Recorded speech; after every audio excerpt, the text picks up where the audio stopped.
آج 13 اگست ہے 2021۔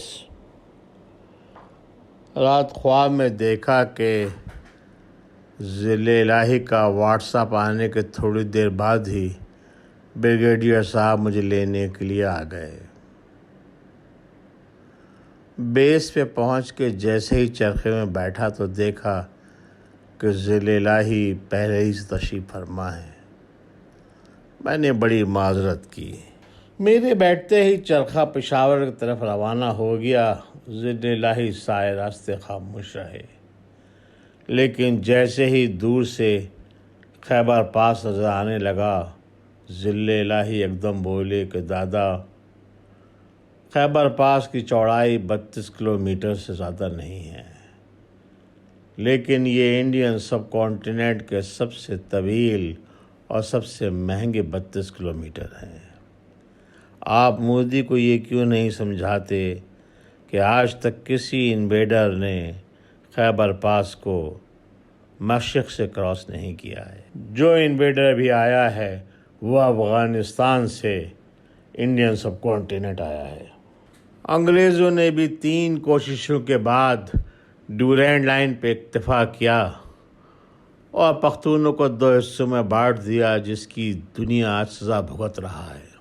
میں نے کہا ذل الہی یہ بات تو آپ کی ٹھیک ہے، لیکن یہ بھی سب جانتے ہیں کہ جب بھی آپ کو مغربی سرحدوں پہ سکون ملا، آپ نے ایک نیا کارگل شروع کر دینا ہے۔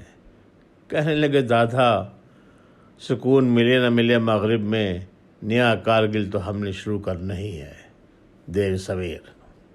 لیکن اس وقت دادا بہت پریشان ہیں۔ رشیا اور چائنا کی کمبائنڈ ملٹری ایکسرسائز، رشیا کی تاجک اور ازبیک کے ساتھ جنگی تیاریاں، ہمیں بڑا ڈر ہے اس بات کا کہ رشیا ایک مرتبہ پھر افغانستان میں نہ آ جائے، اور اس مرتبہ وہ اکیلے نہیں آئے گا بلکہ سینٹرل ایشیا اور چین کے کندھے پہ بیٹھ کے آئے گا، اور امریکہ ہم کو مورد الزام ٹھہرائے گا۔ امریکہ کا مسئلہ یہ ہے کہ جو وہ 20 سال میں $1 ٹریلین خرچ کرنے کے باوجود نہ کر سکا، وہ چاہتا ہے کہ وہ ہم کریں۔ یہ کیسے ممکن ہے؟ میں نے کہا ذل الہی، آپ نے بھی تو غنی سے دشمنی باندھی ہوئی ہے۔ کہنے لگے دادا، ہماری نظر میں غنی اور مودی ایک ہی ہیں۔ مودی کی سمجھ میں یہ بات نہیں آتی کہ یہ خوش قسمتی ہے ہندوستان کی کہ اس کے اور افغانستان کے بیچ میں پاکستان ہے، ورنہ طالبان نادر شاہ کی تاریخ کو دہرا رہے ہوتے۔ واپسی میں ذل الہی کا منڈ بہتر دیکھ کے میں نے چٹکلا چھوڑا کہ ذل الہی، کپتان کے نصیب میں تو راوی نے اب چین ہی چین لکھ دیا ہے۔ کہنے لگے کیا کریں دادا، بیرونی حالات ہی ایسے ہیں، پاکستان کے اندر کوئی تجربہ نہیں کر سکتے۔ میں نے کہا سنا ہے کہ بڑا گنجا واپس آ رہا ہے پاکستان۔ کہنے لگے ہاں دادا، ممکن ہے کہ UK اس کو ڈپورٹ کر دے۔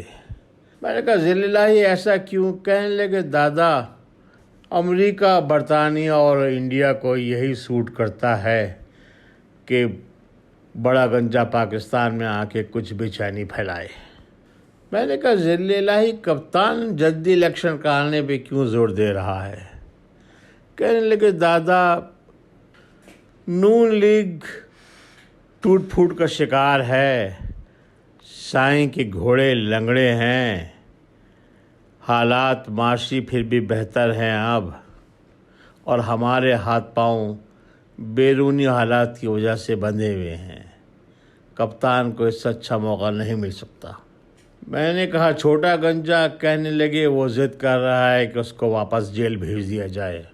میں نے کہا مولانا؟ بولے وہ آدھی تنخواہ پہ کام کرنے کے لیے تیار ہے۔ میں نے پوچھا سائیں؟ کہنے لگے دادا، یہ مسئلہ بڑا ٹیڑھا ہے، اس کو سمجھا رہے ہیں کہ بلوچستان لے لے اور سندھ چھوڑ دے۔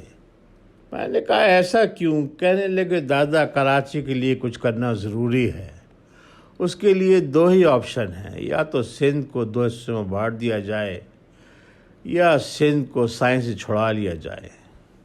کا ذل الہی اب تو ووٹنگ مشینیں بھی تیار ہیں، سندھ کو کپتان کے حوالے کیوں نہیں کر دیتے؟